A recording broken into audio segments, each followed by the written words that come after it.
Audio पिटारा पर आप सुन रहे हैं व्रत कथाएं। कथा का नाम है गोवर्धन व्रत कथा। गोवर्धन पूजा में गोधन यानी गायों की पूजा की जाती है।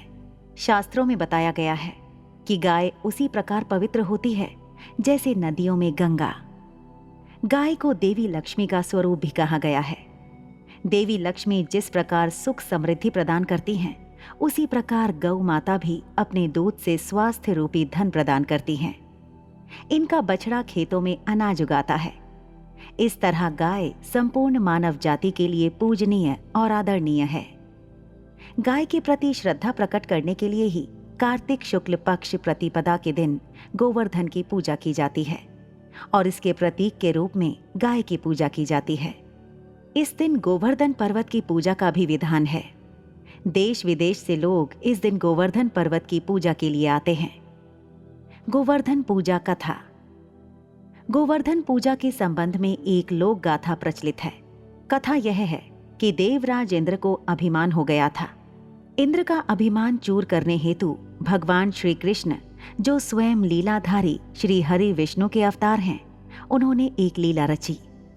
प्रभु की इस लीला में यूं हुआ कि एक दिन उन्होंने देखा कि सभी ब्रजवासी उत्तम पकवान बना रहे हैं और किसी पूजा की तैयारी में जुटे हैं।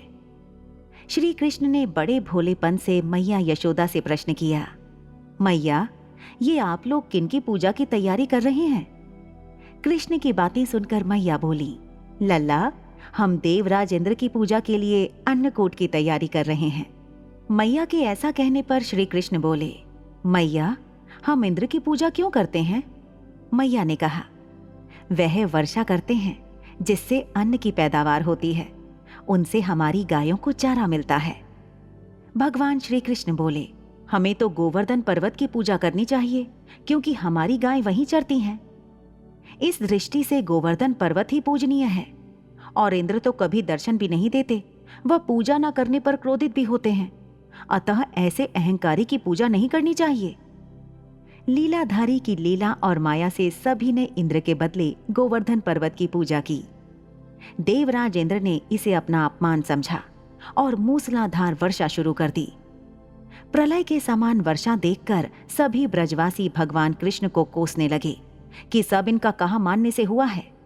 तब मुरलीधर ने मुरली कमर में डाली और अपनी कनिष्ठा उंगली पर पूरा गोवर्धन पर्वत उठा लिया और सभी ब्रजवासियों को उसमें अपनी गाय और बछड़े समेत शरण लेने के लिए बुलाया। इंद्र कृष्ण की यह लीला देखकर और क्रोधित हुए। फलतः वर्षा और तेज हो गई।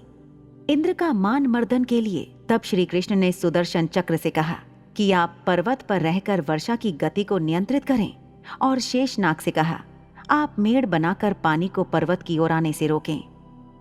इंद्र लगातार 7 दिन तक मूसलाधार वर्षा करते रहे। तब उन्हें एहसास हुआ कि उनका मुकाबला करने वाला कोई आम मनुष्य नहीं हो सकता। अतः वह ब्रह्मा जी के पास पहुंचे और सब वृतांत कह सुनाया। ब्रह्मा जी ने इंद्र से कहा कि आप जिस कृष्ण की बात कर रहे हैं, वह भगवान विष्णु के साक्षात अंश हैं और पूर्ण पुरुषोत्तम नारायण हैं। ब्रह्मा जी के मुख से यह सुनकर इंद्र अत्यंत लज्जित हुए और श्री कृष्ण से कहा कि प्रभु, मैं आपको पहचान न सका, इसलिए अहंकारवश भूल कर बैठा। आप दयालु हैं और कृपालु भी, इसलिए मेरी भूल क्षमा करें। इसके पश्चात देवराज इंद्र ने मुरलीधर की पूजा कर उन्हें भोग लगाया। गोवर्धन पूजा विधि। इस पौराणिक घटना के बाद से ही गोवर्धन पूजा की जाने लगी। ब्रजवासी इस दिन गोवर्धन पर्वत की पूजा करते हैं। गाय बैल को इस दिन स्नान कराकर उन्हें रंग लगाया जाता है व उनके गले में नई रस्सी डाली जाती है। गाय और बैलों को गुड़ और चावल मिलाकर खिलाया जाता है। ऐसी ही इंटरेस्टिंग किताबें कुछ बेहतरीन आवाजों में सुनिए सिर्फ ऑडियो पिटारा पर। ऑडियो पिटारा सुनना जरूरी है।